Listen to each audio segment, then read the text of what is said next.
নমস্কাৰ। শ্ৰীমদ ভাগৱত মহাপুৰাণৰ দ্বিতীয় স্কন্ধৰ পৰা শ্ৰীকৃষ্ণ লীলা কথাৰ পৰৱৰ্তী কীৰ্তন ভাগ আগবঢ়াইছোঁ। কৃষ্ণ শ্ৰীমন্ত শংকৰ হৰি ভকতৰ জনা যেন কল্পতৰু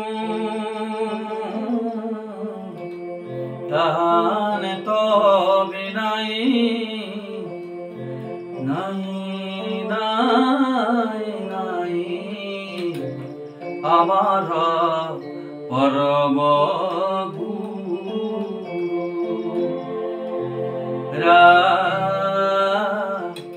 আমাৰ পৰম কৃষ্ণ শংকৰ গুৰু হৰি ৰাম ৰাম ৰাম। কৃষ্ণ পদত আছে পৰীক্ষিতৰ দ্বাৰা শুকদেৱৰ ওচৰত কৃষ্ণ কথা বিষয়ক প্ৰশ্ন আৰু কিছুমান তেওঁ প্ৰশ্ন কৰিছে। শুনো আহক, তেনেকুৱা ধৰণৰ প্ৰশ্ন কৰিছে।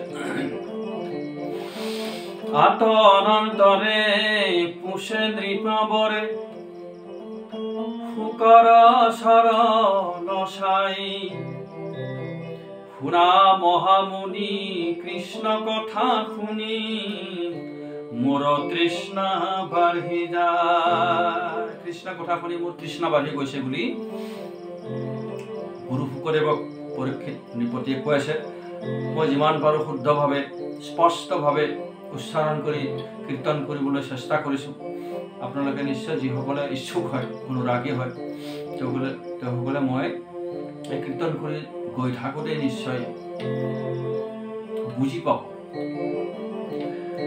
বিধাতাৰ বাণী মনে অনুমানী নাৰদ মহন্ত ভক্তি কহে মাত্ৰ ভাগৱত শাস্ত্ৰ জয়ত তৈত কহিলন্ত সি হব কথা ক চাও জানিবাক কয়ো গুৰু কৃপা কৰি এৰিব দেহ ক কৃষ্ণ শৰণ ক যিমতে মন ধৰি। বিধাতাৰ নিৰ্দেশ মতে মহামুনি নাৰদে গোটেই তিনি লোকৰেই সকলো ঠাইতে ঈশ্বৰ কৃষ্ণৰ গুণযশ প্ৰচাৰ কৰি ফুৰিছিল। সেই সকলো কথাখিনি মই জানিব ইচ্ছা কৰিছোঁ। প্ৰভু, মৰণ বেলাত মই সেই কৃষ্ণৰ চৰণ চিন্তা কৰিব খুজিছোঁ, কৃষ্ণৰ চৰণৰ ভকতি বঢ়াব খুজিছোঁ। গতিকে তুমি মোৰ ওচৰত কৃপা কৰা।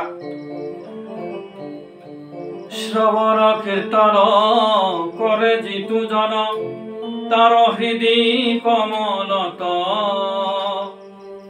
অতি অল্প কালে ভকত বৎসলে হৈবন্ত আশী বেকত। যিসকলৰ অনুৰাগ আছে, অৰ্জুনৰ দৰে অনুৰাগী হয়, ঈশ্বৰ কৃষ্ণৰ কথাত বিশ্বাস কৰে, আস্থা ৰাখে, তেওঁলোকে শ্ৰৱণ কীৰ্তন কৰে। আৰু শ্ৰৱণ কীৰ্তন যদি কৰি থাকে তেওঁ ভকতিৰে, তেনেহ'লে তেওঁলোকৰ হৃদয়ত ভগৱন্ত ভকত বৎসল ভগৱন্ত উপস্থিত হয়, তেওঁলোকে অনুভৱ কৰে ভগৱন্ত। সেই কথাটো তেওঁ কৈ আছে।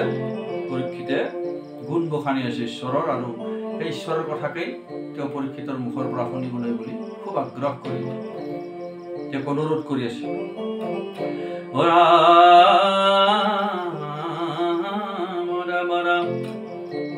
ভক্তৰ হিয়াত থাকিয়া সাক্ষাৎ হৰণত সমস্তে বল যেন জলশয় হৰতে কৰয় নিৰ্মল অতি উজ্জ্বল। ঈশ্বৰ কৃষ্ণ শ্ৰৱণ কীৰ্তন কৰি থাকিলে যেতিয়া মনটো নিৰ্মল, হৃদয়খন শুদ্ধ নিৰ্মল হৈ যায়, তেতিয়া ভগৱন্ত তাত উপবিষ্ট হয়। আৰু তেতিয়া বাৰিষাৰ বোকাময় পানী শৰৎকালত স্বয়ংক্ৰিয়ভাৱে নিজে নিজে যেনেকৈ নিৰ্মল হৈ যায়, পৰিষ্কাৰ হৈ যায়, ঠিক তেনেধৰণেই তেওঁলোকৰ মনটো নিৰ্মল হ'লে ঈশ্বৰ কৃষ্ণ তাতে উপবিষ্ট হয় বুলি কৈছে। আৰু সেই ঘোষাভাগী সুন্দৰ ঘোষাভাগী আছে মাধৱদেৱ গুৰু পুৰুষজনাৰ। কেনেকে কৈছে, কৰ্ণপথে ভকতৰ হিয়াত প্ৰৱেশী হৰি, দুৰ্বাসনা হৰে সমস্ত, জলেৰ যতে কমল যেহেন হৰত কালে, স্বভাৱতে নিৰ্বল কৰয়। এনেকে ধৰণেই জলৰ যতেক মল যেহেন হৰত কালে স্বভাৱতে নিৰ্মল কৰয়। ঈশ্বৰ কৃষ্ণ যদি শ্ৰৱণ কীৰ্তন কৰি থকা যায় তেনেহলে সেই বোকাময় হৃদয়খন লাহে লাহে স্বচ্ছ নিৰ্মল হবলৈ ধৰে। যেন কৃষ্ণ সেৱা ধৰি মন শুদ্ধ কৰি, নেৰে কৃষ্ণ পদ আৰ, যেন পৰবাসী ৰৈল গৃহে আখি, এৰায় দুখ নিকা। কৃষ্ণৰ সেৱা কৰি মন শুদ্ধ কৰি কৃষ্ণৰ চৰণ যুগলতেই আসক্ত হৈ থাকে এই সকল ভক্তই। তেওঁৰেই খালি ভজনা কৰি থাকে, তেওঁৰ চৰণ যুগল কেতিয়াও মনৰ পৰা এৰি নিদিয়ে, হৃদয়ৰ পৰা তেওঁৰে চৰণ যুগল চিন্তন কৰি থাকে। যেনেকে বহুদিন বাহিৰত থকাৰ পিছত ঘৰলৈ আহিলে যেনেধৰণে মনত এটা সুখ পোৱা যায়, ঠিক তেনেধৰণেই কৃষ্ণৰ চৰণ চিন্তন কৰি কৰি এটা আত্যন্তিক সুখ মনত অনুভূত হয়। বাহিৰৰ দুখ কষ্টবিলাকে, বিষয় সংসাৰৰ দুখ কষ্টবিলাক তেওঁলোকে সহিব পৰা হৈ যায়। কৃষ্ণৰ আত্যন্তিক সুখে এই বাহিৰৰ যিখিনি আমাৰ বিষয় বাসনাৰ দুখ কষ্ট এইবিলাক দবাই দিয়ে, পাহৰাই দিয়ে।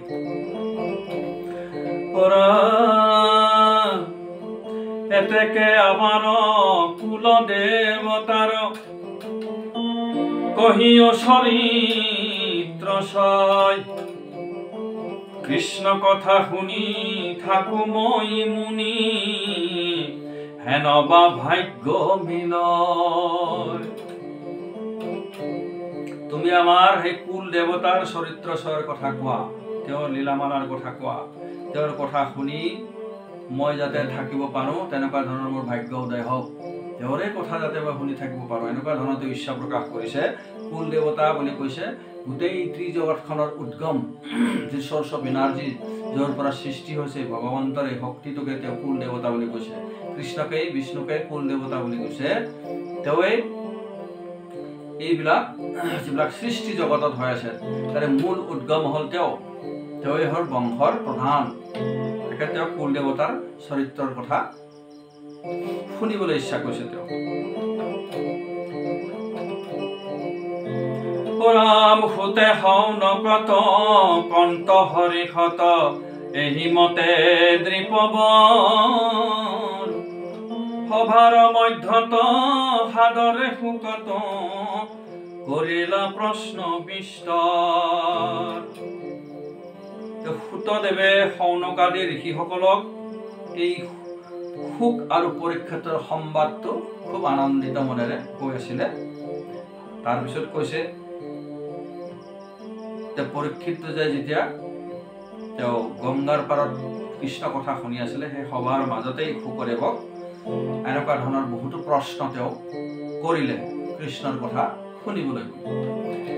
প্ৰশ্ন ছয় শুনি শুক মহামুনি, প্ৰশ্ন ছয় শুনি শুক মহামুনি, আনন্দিত আতি ভৈলা, কৃষ্ণৰ চৰণ স্মৰি এক মন, ভাগৱত কৈবে লৈলা।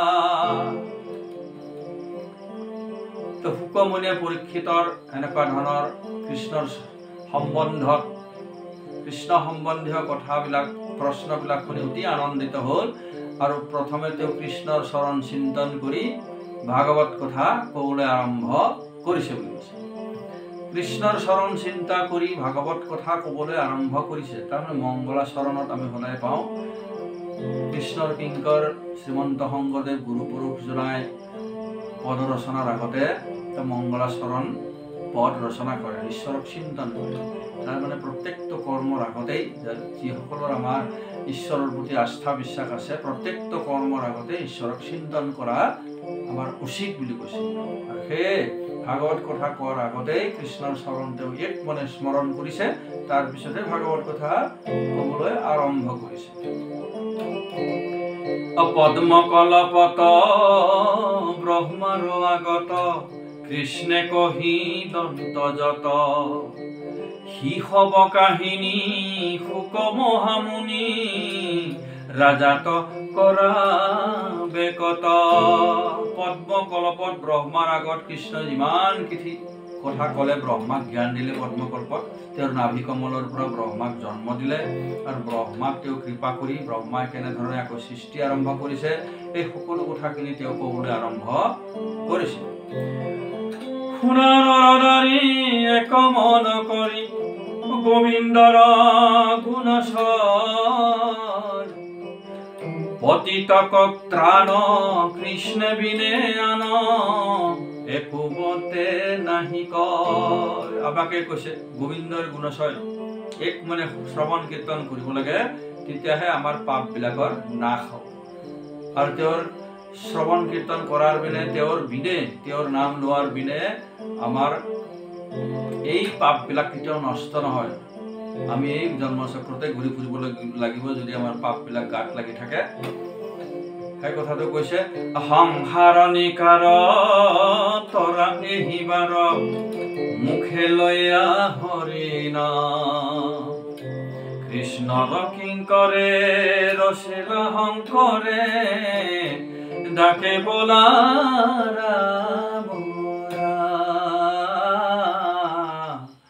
হৰি ৰাম ৰাম ৰাম। গতিকে সংসাৰৰ পৰা নিকাৰ যদি আমি লাভ কৰিব লাগে, তেনেহ'লে কৃষ্ণ কথা সদায় শুনিব লাগে। যিসকলৰ ইচ্ছা আছে, যিসকলৰ আস্থা জাগিছে, ঈশ্বৰ কৃষ্ণৰ কৃপা হ'লেহে হেনো ঈশ্বৰৰ বিশ্বাস আহে, আস্থা আহে, ভক্তি আহে। গতিকে আমি এই কথাটো আমি শাস্ত্ৰৰ পৰাহে শুনিছোঁ, কিন্তু আমি যিসকলে ইচ্ছা কৰোঁ, অকণমান চেষ্টা কৰিলে সৎসংগত বহি শ্ৰৱণ কীৰ্তন কৰিলে নিশ্চয় ঈশ্বৰৰ কৃষ্ণ আমি ঈশ্বৰৰ কৃপা লাভ কৰিব পাৰোঁ।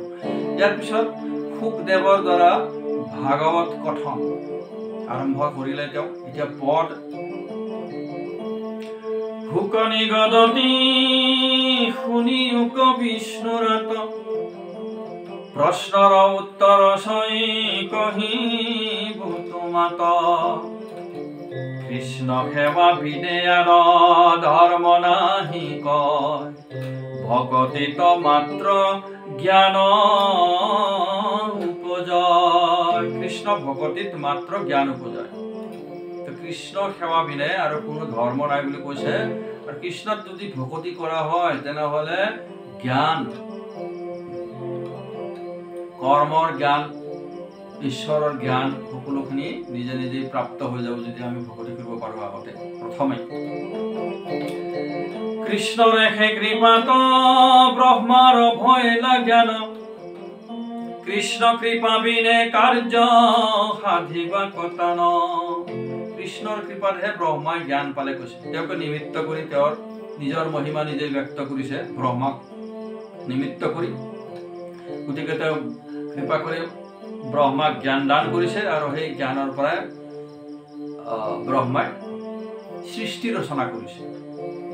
ঈশ্বৰ কৃষ্ণই প্ৰথমতে পঞ্চভূত আৰু মহৎ কিছুমান গুণৰ তেওঁ পঞ্চভূতৰ সৃষ্টি কৰিলে, জগতখনৰ সৃষ্টি কৰিছে। তাতে তেওঁ নাৰায়ণ ৰূপে সজীৱতা দিবৰ কাৰণে নাৰায়ণ ৰূপে পৃথিৱীৰ ভিতৰত সোমাই, তাৰপিছত পৃথিৱীৰ ভিতৰত তেওঁ বিস্তাৰিত হৈ যায়, বিয়পি যায়। তাৰপিছত আকৌ ব্ৰহ্মাক স্বজন কৰে, তেওঁক জ্ঞান দি পেলাই ব্ৰহ্মাৰ দ্বাৰা পুৰা সৃষ্টিলীলা তেওঁ ৰচনা কৰে। তেওঁ প্ৰথমতে তেওঁ যিটো জগতখনৰ সৃষ্টি কৰিছে পঞ্চভূতৰ সৈতে, সেইখিনিকে স্বৰ্গ বুলি কয়। আৰু ব্ৰহ্মাই যেতিয়া সৃষ্টি আৰম্ভ কৰিবলৈ ধৰিলে, তেওঁৰ জ্ঞান পাই তেওঁৰ নিৰ্দেশ মতে সেইখিনিকে বিসৰ্গ বুলি কয়। তাৰমানে ইয়াত ভাগৱতৰ 10 লক্ষণ ইয়াতে সুন্দৰভাৱে লাহে লাহে এটা এটাকৈ 12টা স্কন্ধলৈকে, দ্বাদশ স্কন্ধলৈকে সুন্দৰভাৱে ভাগৱতৰ 10 লক্ষণ মিলি যায়।